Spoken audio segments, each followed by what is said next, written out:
அன்பிற்குரிய சகோதரர்களே, அந்த ஒரு ஹதீஸை பற்றி பலவீனமான ஹதீஸ்ன்னு சொன்னாங்க. அதில் முகமது இப்னு சவா என்பவர் வர்றாரு, அவரை பற்றி அபு ஹாத்தம் சில விமர்சனம் பண்ணியிருக்காருலாம் சில சொன்னாங்க. இவர் ரொம்ப ரொம்ப உறுதியான ஒரு அறிவிப்பாளர் என்பதற்கு புகாரியில் இவர் அறிவித்த 3868வது ஹதீஸு, 5701வது ஹதீஸு, 6032வது ஹதீஸ்லாம் இவர் இடம்பெறார், முஸ்லீமில் இடம்பெறார். அப்போ இவர் ரொம்ப உறுதியான அறிவிப்பாளர் என்பதில் மாற்றுக்கருத்தே கிடையாது. இவரை பற்றி எந்த ஒரு குறிப்பிட்ட குறையும் கிடையாது. அபுஹாத்தம் போன்ற சில பேர் கடும்போ கொண்டவர்கள், நசையி அபுஹாத்தம் போன்றவர்கள் விமர்சிச்சிருக்காங்களே தவிர இவர் நம்பியமான ஆள். அதே மாதிரி சயீத் இப்னு அபி அர்வா என்பவர் அறிவித்த 58 ஹதீஸுகள் புகாரில் வருது. அந்த 58 பலவீனம்னு சொல்லிவிடுங்க. 58 ஹதீஸு பலவீனமானது புகாரில் இவர் அறிவித்து 58 ஹதீஸ் வருது. அப்போ பலவீனமான எதுக்கு புகாரி நான் சொல்கிறேன்னு கேட்டால், குறைந்த நேரத்தில் அதான் சொல்ல முடியும். அறிவிப்பாளர் டீட்டெயிலாம் கொடுக்குற டைம் இல்லை, அதுக்காக வேண்டி அது மட்டும் பதிலாகி கொள்கிறேன். அடுத்ததாக என்ன பண்ணுறாங்கன்னு கேட்டால், அதாவது அன்னஜாத் பத்திரிகையில் அன்னைக்கு உட்கார்ந்தாண்டு அர்த்தம் கொடுக்கக்கூடாதுன்னு சொன்னார்கள், அதை விட விரிந்த பரந்த அர்த்தம் கொடுக்கணுன்றார்கள். ஆமாம், பரந்த அர்த்தம் கொடுத்ததுனால இல்லைண்டாயிருமா? அரசியல் இருக்கிறான், உட்கார்ந்தாண்டு சொன்னால் மடித்து ஒரு டைப்பான ஒரு தோற்றம் வந்துருமே என்பதற்காக வேண்டி அப்படி நமக்கு சொல்லப்படலையில். காலை தொங்க விட்டுருக்கானா, சமணம் போட்டிருக்கானான்லாம் வரல, ஆனால் அரசியல் இருக்காண்டு வருது. அமைந்தான் என்று சொன்னால் அதை விட வியாபித்து விரிந்த ஒரு அர்த்தத்தில் அரசியல் தான் இருக்கிறான். அரசியல் இருக்கிறான் என்பது விரிந்த அர்த்தம், உட்கார்ந்தான் என்பது சின்ன அர்த்தமாயிரும். உட்கார்ந்தான்கிற சுருங்கின அர்த்தம், அரசியல் இருக்கிறான் என்பது விரிந்த அர்த்தம்னு சொன்னோம். அதனால் அரசியல் இருக்கிறான் என்பது மறுக்கவே இல்லை. அன்னஜாத்திலையும் இருக்கிறான் என்பதை தான் அதிலையும் நிலைநாட்டி இருக்கிறோம் என்பதையும் இதை நம்ம பதிவு செய்து கொள்கிறோம். அடுத்தது என்னென்னு கேட்டால், பூமியிலே அவன்தான் இறைவன், வானத்திலே அவன்தான் அல்லாண்டு ஒரு வசனத்தை காட்டி பூமியில தானே இருக்கிறான். எவ்வளவு பெரிய இடக்கு முடக்கான சிந்தனைன்னு பாருங்கள். ஒரு பூமியில வானத்தில் இருக்கிறான் என்றால் அதுக்கு அர்த்தம் வேற, வானத்திலும் அவன்தான் இறைவன் அதுக்கு அர்த்தம் வேற. வானத்திலும் அவன்தான் இறைவன். கருணாநிதி இந்த மண்டபத்திலையும் அவர் தான் முதலமைச்சர் அப்படின்னு அங்கே இருக்கான்னு அர்த்தமா? அவன் இலாகா இருக்கிறான், பூமியில் இருக்கிறான் என்று அர்த்தம் வேற. பூமியில் இருக்கிறான் இருக்குதா, அல்லாஹு ஃபில் அர்லின் இருக்குதா? அவன் தான் பூமிக்கும் இலாகு, பூமிக்கும் அவன் தான் இலாகு, வானத்துக்கும் அவன் தான் இலாகுன்னு வந்தா பூமியிலையும் தானே இருக்கிறான். எப்படி அதுக்கு அர்த்தம் வரும்? அரிசில் இருக்கிறான், ஆனால் பூமியை சொல்லும்போது எப்படி வருது? ஹுவல்ல, அதாவது ஃபிஸ்ஸமாய் இலாகுன் ஓ ஃபில் அர்லி இலாகுன். சமாவுலே அவன் தான் அல்லாஹ், பூமிக்கு அவன் தான் அல்லாஹ். அல்லாங்கிற அந்த பவர் ரெண்டுக்கும் அவன் தாங்கிறத காட்டினானே தவிர பூமியில் இருக்கிறான்னு அர்த்தம் தருமா? அதுக்கப்புறம் என்ன செய்கிறாங்க? அல்லாஹ் பிடித்துக் கொள்வான்ட்டு விரிப்பாண்டு வருகிறத விழுந்துருமா அப்படின்னா என்ன அர்த்தம்? அல்லாஹ் மனுஷன மாதிரி பார்க்குறாங்க, உள்ளுக்குள்ள அவனை போல எதுவும் இல்லைன்னு ஃபார்மாலிட்டிக்கு சொல்லிக் கொள்கிறார்கள். அது அதுக்கு நேர் முரணாக பேசுகிறார்கள். அப்போ அல்லாஹ் விரிக்கிறான் நம்புங்க. அது போக அந்த விரித்தல் என்பது தாராளமாக அள்ளி கொடுக்குற ஆயத்தில் வருகிறது. பிடித்தல் என்பது உலகத்தை அழிக்கும் போது வருகிறது.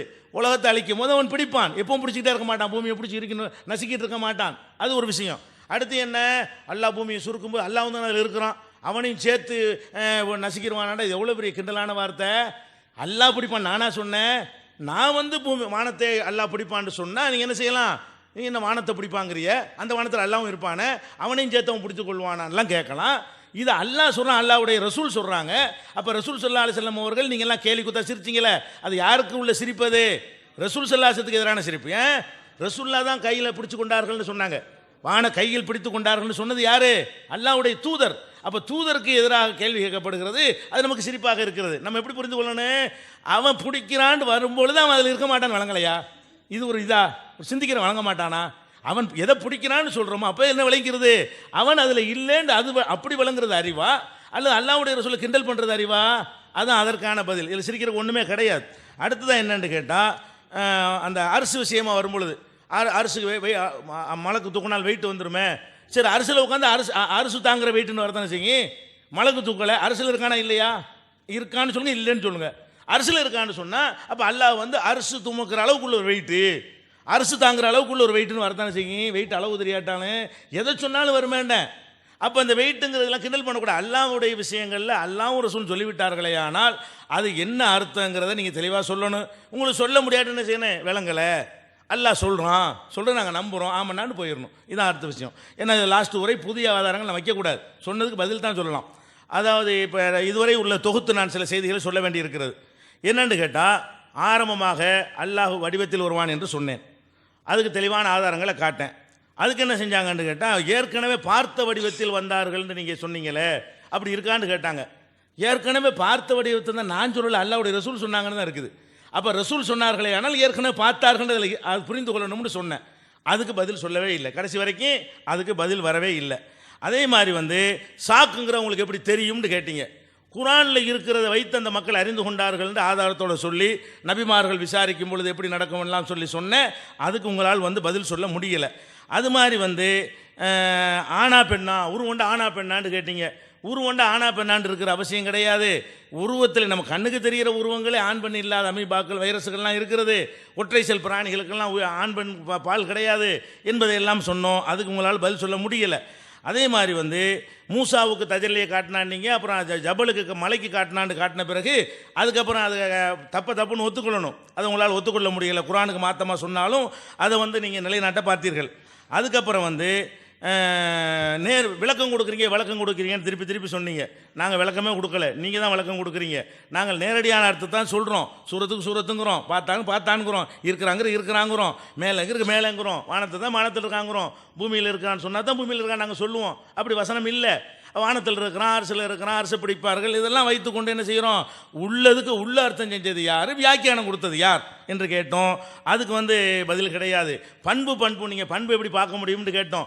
அதுக்கு உதாரணம் தான் உங்களுக்கு காட்டினீங்களே. எப்படி காட்டினீங்க? ஒரு மனுஷனை பற்றி சொல்ல மாட்டோமா? அவன் ரூபத்தை காட்டி விட்டான்னு சொல்கிறோமே, அந்த அர்த்தத்தில் பார்க்கறதுக்கு பேசுங்க. இப்போ மறுமையில் ரூபத்தை காட்டுறதா புத்தியை காட்டுற நிலையாக நடக்கிறது. இறைவனை பார்த்து அறிந்து கொள்கிற ஒரு விஷயம். அறிந்து கொள்வதாக இருந்தால் கண்ணால் பார்க்குறதா இருந்தால் உருவத்தான் அறிந்து கொள்ள முடியும் என்று சொன்னோம். அதுக்கு உங்களால் பதில் சொல்ல முடியவில்லை. அதே மாதிரி இல்லை என்பதற்கு நாங்கள் ஆதாரம் கேட்ட தேவையில்லை என்று சொல்லி காலையில் சொல்லிவிட்டு மத்தியானம் இல்லை என்பதற்கும் ஆதாரம் காட்ட தான் வேணும்னு சொன்னீங்க. ரெண்டையும் அப்படி சொல்லும் பொழுதும் நீங்கள் ஆதாரம் காட்டவில்லை, இப்படி சொல்லும் பொழுதும் உங்கள்கிட்ட ஆதாரம் காட்ட முடியவில்லை என்பதை நிரூபித்தீர்கள். அதுக்கப்புறம் அல்லாஹ் உருவம் இருக்குன்னா அந்த உருவம் எப்படி தெளிவுபடுத்தாமல் போய்விட்டார்களான்னு கேட்டீங்க. நாங்கள் திருப்பி கேட்டோம், அப்படின்னா பண்புங்கிறீங்களே, அல்லாஹ் சொல்லாத பண்புலாம் இருக்குன்னு சொல்கிறீங்களே, பண்பை தெளிவுபடுத்தாமல் போய்விட்டார்களா, உருவத்தை தெளிவுபடுத்தாமல் போயிட்டார்களான்னு ஏதோ குறை மாதிரி கேட்டீங்க. நம்ம என்ன கேட்டோம்? அல்லாஹ்வுக்கு 2 பண்பு இருக்கிறது, ஒரு பண்பை தான் சொல்லியிருக்கிறான், சொல்லாத பண்பு சிலது இருக்கிறது, அந்த பண்பை எங்கே காட்டுவான்னு சொன்னீங்க. அப்படின்னா அதுவும் தானே அல்லாஹ் பண்பையும் தானே ரசூலுல்லாஹ் தெளிவுபடுத்தலை, பண்பையும் தானே அல்லாஹ் தெளிவுபடுத்தலைன்னு கேட்டோம். அதுக்கு உங்களால் என்ன செய்ய முடியலை? பதில் சொல்ல முடியலை. அதே மாதிரி ரசூல் ஸல்லல்லாஹு அலைஹி வஸல்லம் காலத்திலே எல்லாரும் இறைவனுக்கு உருவம் இருக்குது நம்பினார்கள் என்று சொன்னீங்க. அப்படி இருக்குமையானால் உருவம் இல்லை என்று ஏன் ரசூலுல்லாஹ் சொல்லவில்லை அப்படின்னு கேட்டோம். அப்படி உருவம் இருக்குன்னு அந்த மக்கள் நம்பி கொண்டு இருக்கும் பொழுது அவங்கள்ட்ட போய் உருவம் இல்லைன்னு சொல்லணுமா இல்லையா? அதுக்கு கேட்டோம். அதுக்கு உங்களால் என்ன செய்ய முடியலை? பதில் சொல்ல முடியவில்லை. அதே மாதிரி ஒற்றைக்கண் என்பதற்கு அந்த அர்த்தம் இல்லை, வெறும் ஊனம் தான் அர்த்தம்னு சொன்னீங்க. அப்புறம் அப்படியே பிறண்டு இல்லை, ஊனம் என்று நான் சொல்லவில்லை, ரெக்கார்டு போட்டால் தெரியும், கண்ணில் ஊனம் என்று தான் சொன்னேன்ட்டீங்க. அப்படி வைத்து கொண்டீர்களே. ஆனால் இறைவன் ஒரு கண் ஊனமுள்ளவன் இல்லை அப்படின்னா அதுக்கு என்ன அர்த்தம்? 2 கண்ணும் ஊனம்னு அர்த்தம், 2 கண்ணும் சரின்னு அர்த்தம் வருமா? வேறு 3வது அர்த்தம் வருமானு கேட்டோம். 3வது அர்த்தம் உங்களால் சொல்ல முடியல. அதுவும் தப்பு இதுவும் தப்புன்ட்டீங்க. வேறு என்னதான் அதுக்கு அர்த்தம்? இன்னதான் அர்த்தம் உங்களால் சொல்ல முடிஞ்சா? உங்களால் அந்த அர்த்தம் தப்பு இந்த அர்த்தம் தப்புன்ட்டீங்க. இப்போ என்னதான் அர்த்தம்? தூக்கி போட்ட வேண்டிய ஹதீஸை. ரசூலுல்லாஹ் குழப்பம் ஏற்பட்டால் நீங்கள் அல்லாஹ் ஒரு கண் ஊனம் உள்ளவன் இல்லைங்கிறாங்க, எப்படி குழப்பம் ஏற்படும்? இறைவனுக்கு உருவம் இல்லைன்னா நம்ம ஏன் குழம்புறோம்? உருவம் இருக்க போய் தான் நம்ம குழப்பம் ஏற்படுங்கிறாங்க என்று கேட்டோம். அதுக்கு உங்களால் பதில் சொல்ல முடியவில்லை. மரணிக்கும் வரை இறைவனை பார்க்க முடியாது என்று தஜ்ஜாலுக்கு ரசூலுல்லாஹ் அடையாளம் காட்டினாங்க. மரணத்தை பிறகு பார்க்கலாம் என்பது அதில் இருக்கிறது, இந்த உலகத்தில் பார்க்க முடியாதுன்னு அதை கேட்டோம். அதுக்கு என்ன செய்யலை? உங்களால் பதில் சொல்ல முடியவில்லை. அதுக்கடுத்து யூத பாதிரி அல்லாஹ்வை கேவலப்படுத்துகிற மாதிரி அப்படி சொன்னார் இப்படி சொன்னார்னா தப்புன்றீங்க.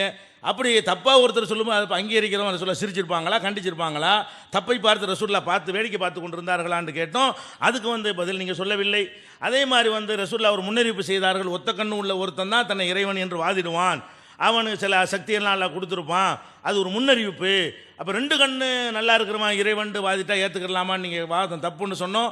நீங்கள் ஈசா நபியை கொண்டாந்து நிப்பாட்டினீங்க. ஈசா நபி இறைவன் வாதிட்டாரா, தன்னை இறைவன் அவர் வாதிட்டாரா, தூதர்னு வாதிட்டாரான்னு கேட்டோம். அதோட சைலண்டாக தூக்கி போட்டிங்க.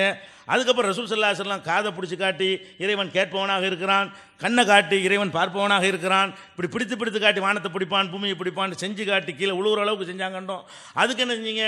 அதெல்லாம் பேச்சு வேகத்தில் எடுக்கக்கூடிய கை அசை உண்டிங்க. அது இல்லைன்னு சொல்லி நினைஞ்சோம்.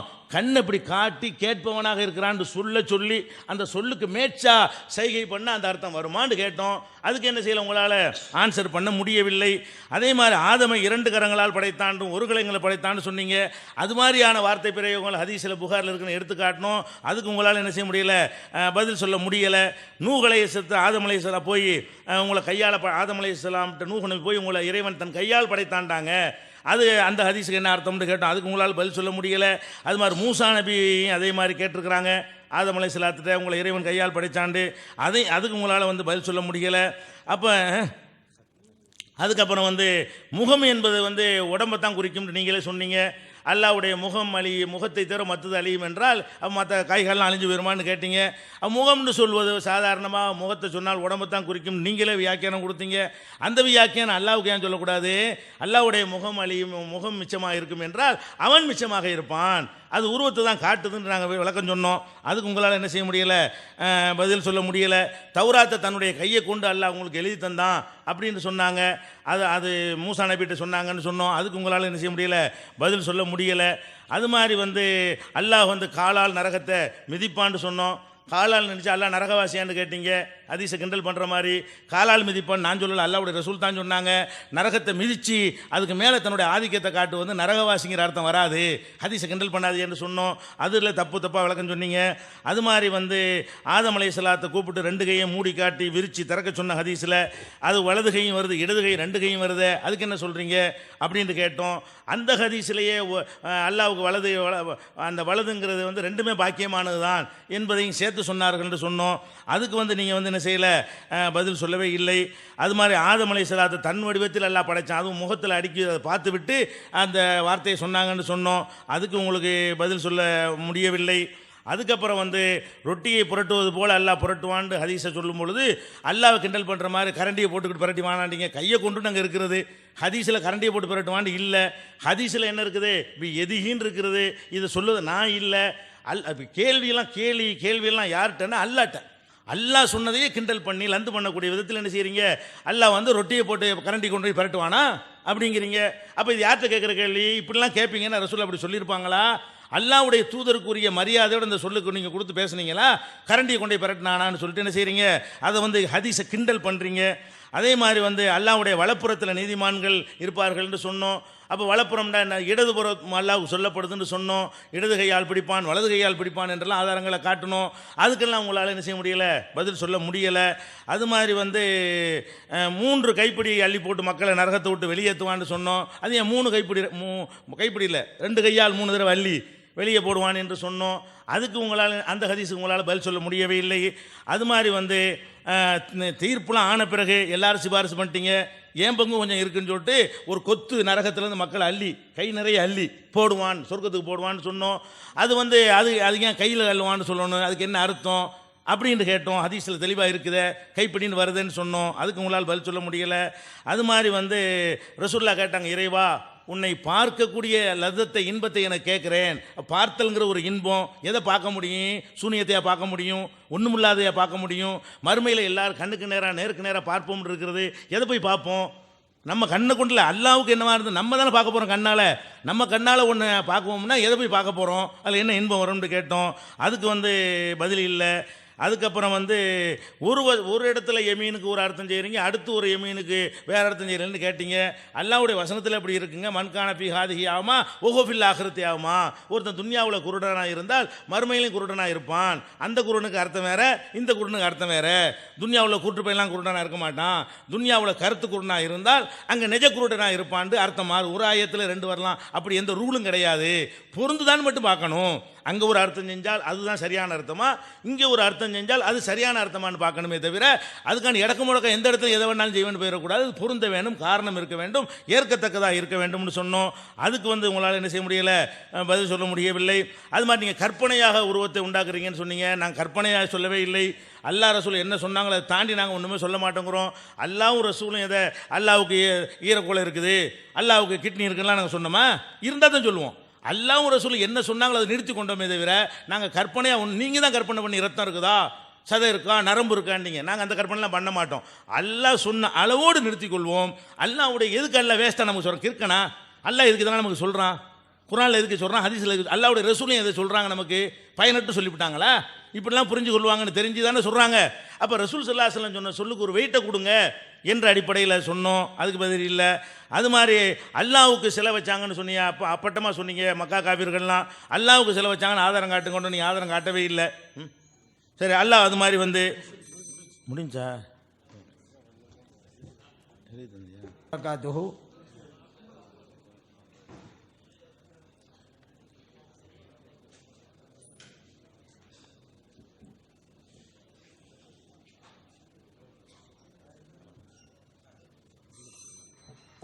அஸ்ஸலாமு அலைக்கும் வரஹ்மத்துல்லாஹி வபரகாத்துஹு. அன்பானவர்களே, இறைவனுக்கு உருவம் உண்டு, அதை நிரூபித்து காட்டுவோம் என்று வந்தவர்கள் இதுவரைக்கும் நேரடியாக குர்ஆனிலிருந்தோ ஹதீஸிலிருந்தோ ஒரே ஒரு ஆதாரத்தை கூட தரலை. இறைவனுக்கு உருவம் உண்டு அப்படிங்கிற வாசகம் குர்ஆனிலும் இல்லை, ஹதீஸிலும் இல்லை. இல்லைங்கிறதுக்கு என்ன ஆதாரம் இல்லைங்க? அதுக்கு நம்ம அப்போவே சொல்லிட்டோம். ஒரு ஆள் இந்த அரங்கிலே இல்லை என்றால் அவர் இல்லை என்பது தான் ஆதாரம். அதுக்கு என்ன ஆதாரம் கேட்டால் என்ன நம்ம நேரத்தை சொல்லிட்டோம். இது ரெண்டு வகையான பதில் கொடுக்கலாம். இன்னொரு ஆதாரம், அறிவுபூர்வமான ஆதாரம் இருக்கிறது. குர்ஆன் ஹதீஸ் அடிப்படையில் சொல்கிற ஆதாரம் இருக்கிறது இறைவன் இல்லைங்கிறதுக்கு. அறிவுபூர்வமான ஆதாரம் அப்படிங்கிறது தான் அரங்கு சம்பந்தப்பட்ட உதாரணம். குர்ஆன் சம்பந்தப்பட்ட ஆதாரங்கிறது லைஸ கமிஸ்லிஹி ஷைஉன், இறைவனை போன்று எதுவும் இல்லை, எல்லாமே இதில் அடங்கிரும். வலம் யகுல்லஹு குஃபுவன் அஹத், இறைவனுக்கு ஒப்பான எதுவும் இல்லை. இதுவெல்லாம் அதுக்கு ஆதாரம் இல்லைண்டா அல்லாஹ்வுடைய ஆயத்தை அவமரியாதை செய்கிறது யாருங்க? அப்போ வேறு எதுக்குங்க அல்லாஹு தாலா இந்த வசனத்தை குர்ஆனில் சொல்லி காட்டினா இதுக்கெல்லாம் இந்த வசனம் ஆதாரம் ஆகாது அப்படின்றா வேறு எதுக்கு சொன்னான்? அர்த்தமில்லாமல் சொல்லிட்டானா? அப்போ குர்ஆனை அவமதிக்கிற ஒரு நிலை தான் ஏற்படும். இப்னு தைமியாவுடைய வாசகத்தை காமிக்கும் போது அதில் என்ன இருக்குது? எப்படி வருதோ அப்படியே நம்பணும். பிலா தம்சீல், அங்கே உதாரணம் கொடுக்கக்கூடாது, அப்படி தான் வருது. அதற்கு ஏன் நீங்கள் முரணாக நடக்கிறீங்க நம்ம கேட்டோம். அதுக்கு பதில் சொன்னாங்களா? எதுக்கு என்ன அர்த்தமோ அந்த அர்த்தம் தான் சொல்லணும்னு இப்னு தைமியா சொன்ன பிறகு வானத்தின் பக்கம் இறங்கி வருகிறான் என்றால் இறங்கி வருதல் அல்ல, அருள் இறங்குகிறது. ஏன் இந்த விளக்கம் கொடுத்தீங்க? அப்போ அந்த கருத்துக்கு ஏன் முரணாக இருக்கிறீங்க கேட்டோமே. அதுக்கு பதில் சொன்னாங்களா? குர்ஆன்ல அல்லாஹு தஆலா ஃபஇன்னக பிஅயுனினா, நம்முடைய கண்கள்ங்கறானே, கண்கள்னு சொல்லாமல் ஏன் விளக்கம் கொடுத்தீங்க? இப்னு தைமியாவுடைய கருத்துக்கு இது மாற்றம் தானே அப்படிங்கிறதுக்கு பதில் சொன்னாங்களா? சரி, அல்லாஹு தஆலா சொன்னதை அப்படியே ஒப்புக்கொள்ளணும், அதுதான் நல்லது. நீங்களே அல்லாஹு தஆலா கண்கள் இருக்கதா சொல்லிட்டானே, அப்போ அந்த இறைவனுக்கு மாற்றமாக நீங்கள் ஏன் கண்காணிப்புன்னு அர்த்தம் வச்சுங்க? அல்லாஹ் சொன்னது இப்போ நீங்களே ஏற்றுக்கொள்ளல ஆகுது உங்கள் வாதப்படி. அல்லாஹ் சொன்னால் அப்படியே ஒப்புக்கொள்ளன்னு சொன்னான். நபியே நாம் ஸல்லல்லாஹு சொல்லிட்டு அப்படியே ஏற்றுக்கொள்ளணும், அதுக்கு மாறு செய்யக்கூடாதுன்னு சொன்னால் இறங்குகிறான் என்றா இறங்குறான்னு சொல்லிட வேண்டியதானே?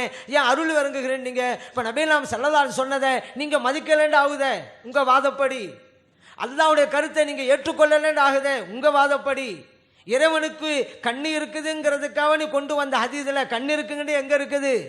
அவருக்கு நாங்கள் அர்த்தம் சொல்லலைன்னு சொன்னீங்களே, அவருக்கு நீங்கள் சொல்ல அர்த்தம் சொன்னாக்கா இறைவனுக்கு ரெண்டு கண்ணுகளும் சரியில்லைங்கிற அர்த்தம் கூட தப்பாக வந்துடும். இறைவனுக்கு உருவம் கற்பித்தான்னு சொன்னோம். நீங்கள் என்னங்க இப்படி சொல்லுங்க? எங்களை பார்த்து கேட்டீங்களே, நாங்கள் தான் இறைவனுக்கு உருவமே இல்லைன்னு சொல்லிட்டு இருக்கிறோமே. அப்போ தலைப்புக்கு ஏன் நீங்கள் புரியாமல் போறீங்கன்னு ஒரு கேள்வி வச்சோமே. இறைவனுக்கு உருவம் என்று சொல்லக்கூடியவர்கள் தான் இறைவனை இப்படியெல்லாம் அவமரியாதை செய்வார்கள். அதனால் உருவம் இல்லைன்னு சொல்லுங்க, உரிய முறையில் விளக்கம் கொடுங்க, இறைவனுடைய மாண்பை பாதுகாக்கணும் சொன்னோமே. அவருக்கு அப்ப இந்த இடத்துல அல்லாஹ் அவர் இல்லைண்டா கண்கள் இல்லாதவன், கண்ணுண்டு இருந்தால் தானே குறை வரும், கண்ணை இல்லைண்டாக்கா குறை இல்லை தானே அப்படிங்கிற அர்த்தத்தை நாங்கள் நேற்றே சொல்லத்தானே செஞ்சோம். அவருக்கு அர்த்தமே சொல்லன்ட்டீங்க. அதே போல சூரத்து என்பது பண்புங்கிற வடிவத்திலே அந்த யூஸ் பண்ணப்படும் அப்படிங்கிறவங்க சொன்னோமே. அந்த வடிவம் அப்படிங்கிறது செயல்பாட்டுக்கும் உள்ளது. அவன் உருவத்தை காமிச்சிட்டான், நடைமுறையில் பேசுறது தானே, அப்படியெல்லாம் நம்ம சொல்லி காமிச்சு தானே செஞ்சோம். அந்த ஹதீஸிலே கூட தாரிஃபூன் என்று தானே வருது, அறிந்த அப்படி தானே வருது. இந்த அறிதல்ங்கிறது பண்புக்கு தானே மிக பொருத்தமாக இருக்கும், உருவங்கிறத விட தாரிஃபூன் தானே வருது என்று சொன்னோமே. சாக்குக்கு அப்படிங்கிறதுக்கு சில கட்டங்களில் தான் அர்த்தம், அந்த கடுமைங்கிறதா நீங்கள் அப்படியா இருக்குது. அதையும் நம்ம சொன்னோம், அரபி டிக்ஷனரியிலே இருக்குன்னு சொன்னோம். சாக்குங்கிற வார்த்தைக்கு பல அர்த்தத்தில் ஷித்தத் கடுமைங்கிற அர்த்தம் உண்டு. அப்போ பொதுவாக ரெண்டு அர்த்தம் இருக்குது. எது இறைவனுடைய மாண்புக்கு ஒத்து போதோ அந்த அர்த்தம் வைக்கணும். இதுதான் நம்முடைய நிலைப்பாடு. இப்போ சாக்கு அப்படின்னு வைப்போமே, காலுக்கு காலுண்டு உருவம் கற்பித்தால் பல சிக்கல் வருது. நான் ஏற்கனவே சொன்னேன். அப்போ அந்த காலுண்டு வைக்காம ஒத்த காலாங்கிற பிரச்சனை வருங்கிறதே நான் சொன்னேன். ஆடை உடுத்திருக்கான்னு சொன்னேன். அப்போ 100 அகற்றப்படும் சொன்னாக்க கால் மட்டும் தெரியுமா, 100 அகற்றுட்டா மற்ற உருவம் தெரியலன்னெல்லாம் கேட்டோம். அதுக்கெல்லாம் எந்த பதிலும் இல்லை. இப்போ சாக்குங்கிற வார்த்தைக்கு 2 அர்த்தங்கள் உண்டு. காலுண்டு இருக்குது, அதே போல கடுமைண்டு இருக்குது. இப்போ முஹக்கமான ஆயத் அல்லாஹ் சொல்லிட்டான்ல, தீர்க்கமான வசனங்கள் உண்டு. ஆயாத்தும் முஹக்கமாத்துன் அப்படின்னு சொல்லிட்டான். அதே போல முத்தஷாபிஹாத்திற்கு இல்லை, நான் நேற்று ஓதி காட்டினே தாங்க. இது நேற்றே நான் ஓதி காட்டினேன். ஃபம்மல் லதீன ஃபீ குலூபிஹிம் ஸைகுன் ஃபயத்தபிஊன மா தஷாபஹ அப்படின்னு வசனத்தை ஓதி காமிச்சேன். அந்த வசனத்துக்கு தான் இப்போ விளக்கம் கொடுக்குறேன். அந்த வசனத்தில் 2ம் இருக்கிறது. அப்போ தீர்க்கமான முடிவுள்ள வசனம் இருக்கிறது, முத்தஷாபியான வசனம் இருக்குது. தீர்க்கமான வசனம் உள்ளதுக்கு பொருத்தமா அர்த்தம் வச்சுட்டா எந்த சிக்கல்ங்க இருக்குது? இப்போ கடுமைன்னு அர்த்தம் வச்சுட்டா அல்லாஹ் குர்ஆன்ல சொன்னான். நான் இப்போ ஏற்கனவே ஓதி காட்டின வசனம் தான். இன்ன பத்துஷ ரப்பிக லஷதீத், இறைவனுடைய பிடி கடுமையாக இருக்கும். இறைவனுடைய பண்பாய் போச்சா? கடுமைங்கிற அர்த்தம் வைக்கிறீங்களா? அப்ப அல்லாஹ்வுக்கு பொருத்தமான ஒரு அர்த்தத்தை நமக்கு வைக்கிறோமே, சிக்கல் இல்லையே. அதே நேரத்தில் காலுன்ற அர்த்தம் வச்சா பல விபரீதங்களை ஏற்படுது. 2 அர்த்தம் கொடுக்கலாம். எது இறைவனுக்கு பொருந்துகிறது அப்படிங்க தானே வைக்க சொல்றோம். பொருந்துகிற அர்த்தத்தை கொடுக்கலாம் என்பது தானே உங்கள் நிலைப்பாடு. அதனால தானே முதல்வர் இறங்கி வருகிறாங்கிறதுல இந்த அர்த்தம் கொடுக்க வேண்டும் சொல்றீங்க. அந்த நிலைப்பாட்டை எல்லா இடத்துக்கும் கொண்டு வர மாட்டேங்கிறீங்க அப்படின்னு தானே நாங்கள் கேட்குறோம்.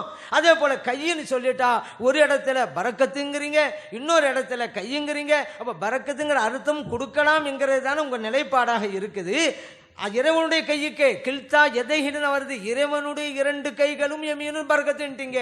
அப்படியானால் இந்த பொருத்தமான அர்த்தத்தை மற்ற இடங்களிலுமே கொடுக்கக்கூடாது. ஒரே ஹதீஸில் முந்தால கையுங்கிறீங்க, அடுத்த வாசகத்தில் பரக்கத்துங்கிறீங்க. இங்கே இப்படித்தான் அர்த்தம் வைக்கணும், இங்கே இப்படித்தான் அர்த்தம் வைக்கணும். இந்த அதிகாரத்தை உங்களுக்கு யார் தந்தது?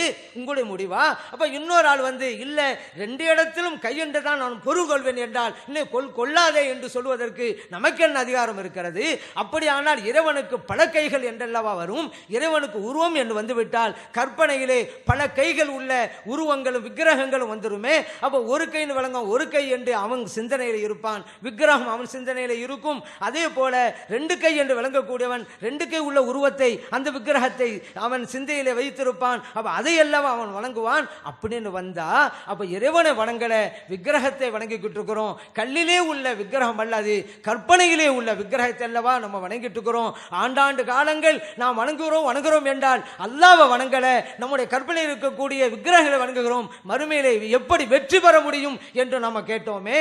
நாம் இந்த உலகத்திலே பிறந்தோம் என்றால் இந்த மண்ணுக்காக பிறந்தவர்கள் அல்ல, மறுமைக்காக பிறந்தவர்கள். மறுமையின் வெற்றி தான் நமக்கு இலக்கு அப்படின்னு வரும்பொழுது அதுக்குண்டான வழிமுறை பிரகாரம் புரிந்து அல்லாஹ்வை வணங்கினால்தானே வெற்றி பெற முடியும்.